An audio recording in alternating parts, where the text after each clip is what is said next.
56 minute تک کھا لیا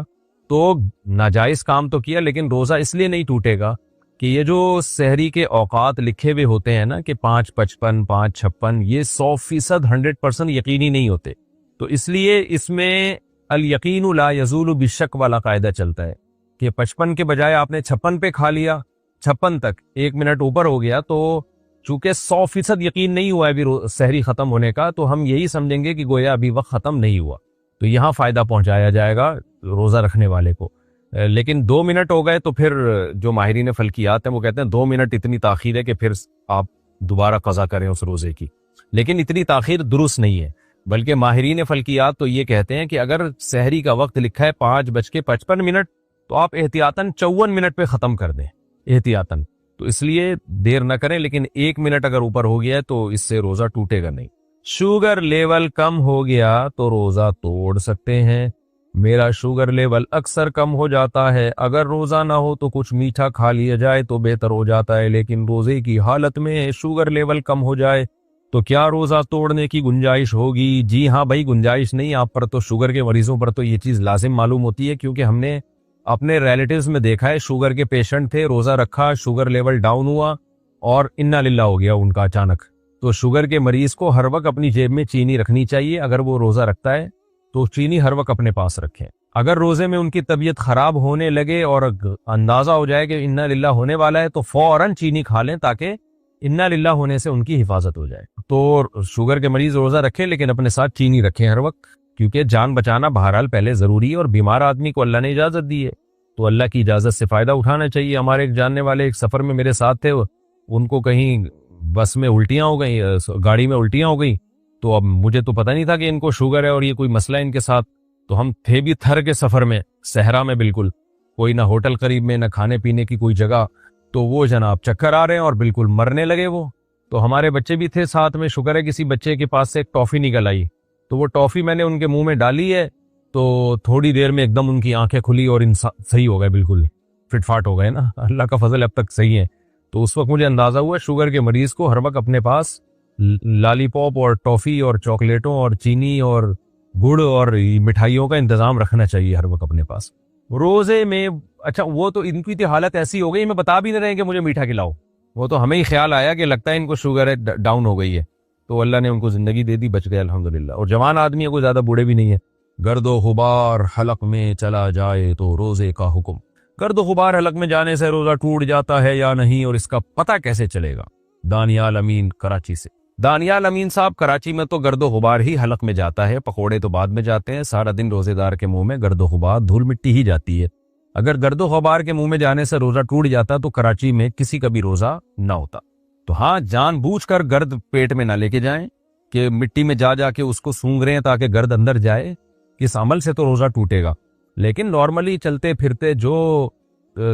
ہوائیں چلتی ہیں اور مٹیاں اڑ اڑ کے آپ کے ناک میں حلق میں جاتی ہیں تو اس کے جانے سے روزہ نہیں ٹوٹتا، چاہے آپ کو جاتے ہوئے محسوس بھی ہو جائے پھر بھی نہیں ٹوٹتا، بس جان کرنا لے کے جائیں آپ۔ روزے میں بار بار کلی کرنا، روزے میں بار بار کلی کرنا تاکہ حلق گیلا رہے، کیا یہ صحیح ہے؟ ابو سلطان سعودی عرب سے۔ حلق گیلا کرنے کے لیے تو غرارہ کرنا پڑتا ہے، وہ روزے میں جائز نہیں ہے، لیکن کلی کرنا جائز ہے، چاہے تاکہ جو ہے پیاس کی شدت میں کمی ہو جائے، تو اس نیت سے آپ بار بار کلی کر سکتے ہیں، کوئی حرج نہیں ہے۔ روزے میں کھانا بناتے ہوئے نمک چکھنا، کیا روزے کی حالت میں کھانا بناتے ہوئے نمک یا مرچ چکھ سکتے ہیں جبکہ فوری طور پر کلی کر لی جائے؟ ام طلحہ UK سے۔ مکروہ عمل ہے، ناپسندیدہ عمل ہے، لیکن اگر کھانے کے خراب ہونے کا، بیڑا غرق ہونے کا خطرہ ہے کہ میاں صاحب کو غصہ آ جائے گا، ان کا میٹر گھوم جائے گا، بچے پلیٹیں اٹھا اٹھا کے پھینکنا شروع کر دیں گے، امی یہ کیا کر دیا آپ نے، حلوہ ایسا بنایا اس میں تو چینی نہیں ہے، چینی کے بجائے نمک ڈال دیا آپ نے، یا نمک بہت کم ڈال دیا جاتا ہے تو بھی ذائقہ خراب ہو جاتا ہے، بعض دفعہ کھانے میں نمک تیز پڑ جاتا ہے اور میاں صاحب بلڈ پریشر کے مریض ہیں، کھا کے ان کی کھوپڑی اور ان کی سیٹنگ آؤٹ ہو گئی، سارا افطاری کا ہی بیڑا غرق کر دیا انہوں نے۔ ایسا خطرہ اگر موجود ہو تو پھر خاتون نمک چکھ سکتی ہیں، تو کھانا پکاتے ہوئے تھوڑا سا منہ پہ زبان پہ رکھ کے فوراً تھوک دیں اور اچھی طرح کلی کر لیں، تو اس کی گنجائش ہے۔ روزے میں شوگر ٹیسٹ کرنا، کیا روزے میں شوگر ٹیسٹ کر سکتے ہیں؟ نیز کیا کسی کو مجبوری کی حالت میں خون دے سکتے ہیں؟ عیشا قریشی۔ جی ہاں، شوگر بھی ٹیسٹ کر سکتے ہیں اور خون بھی دے سکتے ہیں، روزہ اس سے نہیں ٹوٹتا، خون دے بھی سکتے ہیں، خون لے بھی سکتے ہیں۔ روزے میں ڈرپ لگوانا، اگر کوئی بیمار ہو جیسے ٹائیفائڈ، جس کا کورس یہ ہوتا ہے کہ روزانہ صبح و شام ایک ایک ڈرپ لگانی پڑتی ہے، کیا روزے کی حالت میں ڈرپ لگائی جا سکتی ہے یاسر؟ جی ہاں لگائی جا سکتی ہے یاسر صاحب۔ روزے میں دوران غسل ناک میں کتنا پانی پہنچائیں؟ ایک عالم نے فرمایا کہ غسل واجب ہو تو روزے میں بھی ناک کی نرم ہڈی تک پانی پہنچانا فرض ہے، اور ایک عالم نے کہا کہ روزے میں پانی ناک کی نرم ہڈی تک نہ پہنچانا مسنون ہے۔ تو اس میں صحیح طریقہ کیا ہے؟ ناک کی نرم ہڈی تک تو پانی پہنچانا لازمی ہے نا، تو چاہے روزہ ہو یا نہ ہو، جب غسل فرض ہے آپ پر تو ہلکا سا پانی کو اندر لے کے جائیں، وہ ناک کی نرم ہڈی تک آرام سے پہنچ جاتا ہے۔ بہت زیادہ زور نہ لگائیں، وہمی لوگ زور لگا لگا کے دماغ میں پانی پہنچا دیتے ہیں، تو ہلکا سا بس کھینچ لیں، اس سے آرام سے پانی پہنچ جاتا ہے، وہم نہ کریں اس میں۔ عصر کے بعد تحیت المسجد پڑھنا،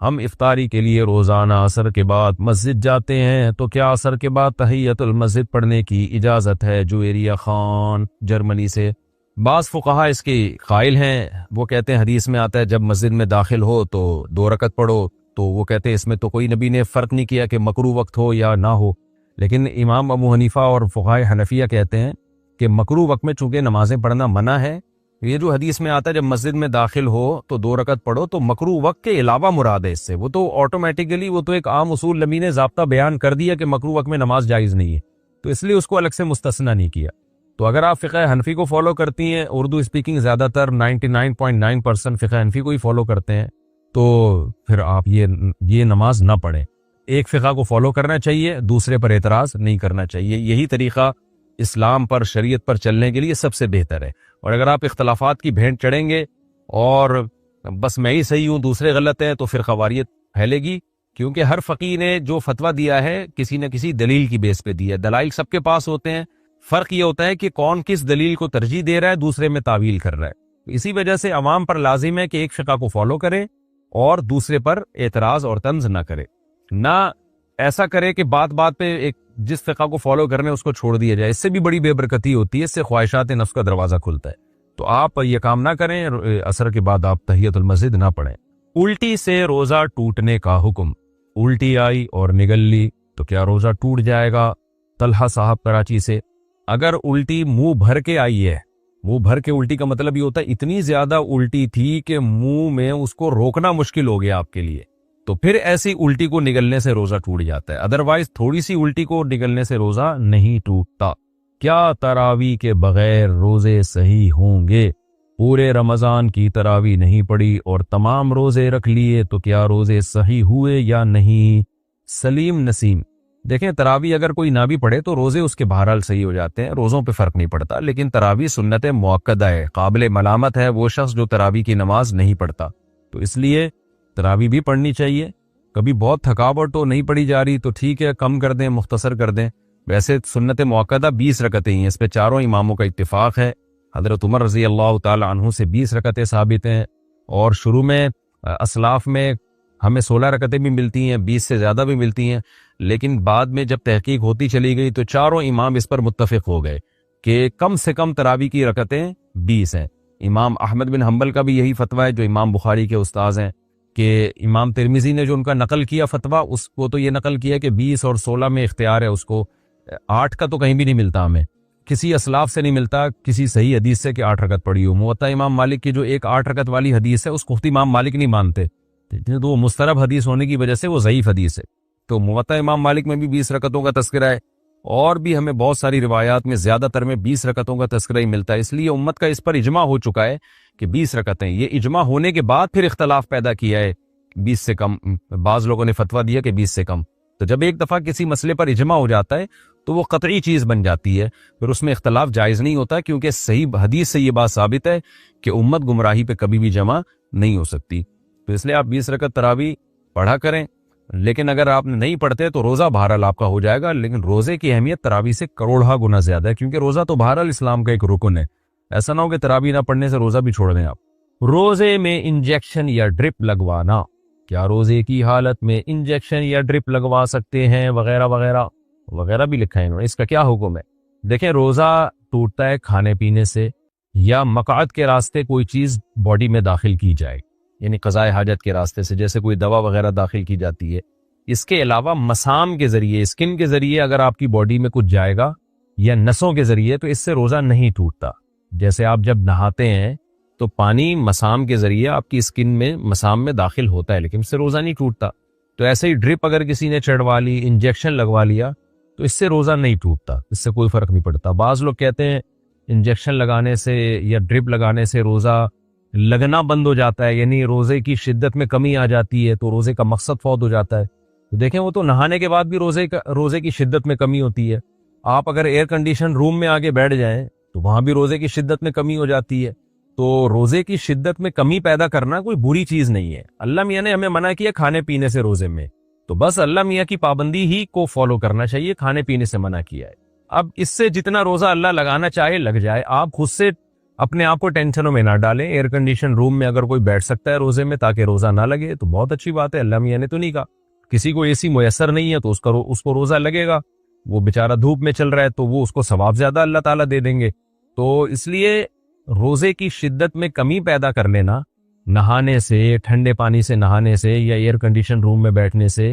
یا بعض لوگ رمضان ٹھنڈے علاقوں میں جا کے گزارتے ہیں، تو اس سے کوئی فرق نہیں پڑتا، روزہ ہو جاتا ہے، اس میں کوئی گناہ نہیں ہے۔ تو اسی طرح روزے میں کوئی بیمار تھا، ڈرپ لگوا لی تو کوئی حرج نہیں ہے، بغیر بیماری کے بھی ڈرپ لگوا لی تو بھی روزہ ٹوٹتا نہیں ہے اس سے، لیکن ظاہر ہے کوئی پاگل ہی ہوگا جو بغیر بیماری کے ڈرپ لگوائے گا، ڈاکٹر خود بھی نہیں لگا کے دے گا اس کو۔ روزے میں بد نظری کرنا، کیا روزے کی حالت میں جان بوجھ کر بد نظری کرنے سے روزہ ٹوٹ جائے گا؟ بد نظری کرنے سے روزہ ٹوٹتا تو نہیں ہے، لیکن روزے کا ثواب اتنا کم ہو جاتا ہے کہ ٹوٹنے کے قریب ہی ہو جاتا ہے وہ۔ جیسے کہ حدیث میں آتا ہے کہ آپ صلی اللہ علیہ وسلم نے کچھ خواتین کو کہا کہ تمہارا روزہ نہیں ہے، انہوں نے کہا کہ ہم نے تو روزہ رکھا ہے، آپ نے ان کو حکم دیا، انہوں نے الٹی کی ہے تو گوشت کے لوتھڑے نکلے اس میں سے۔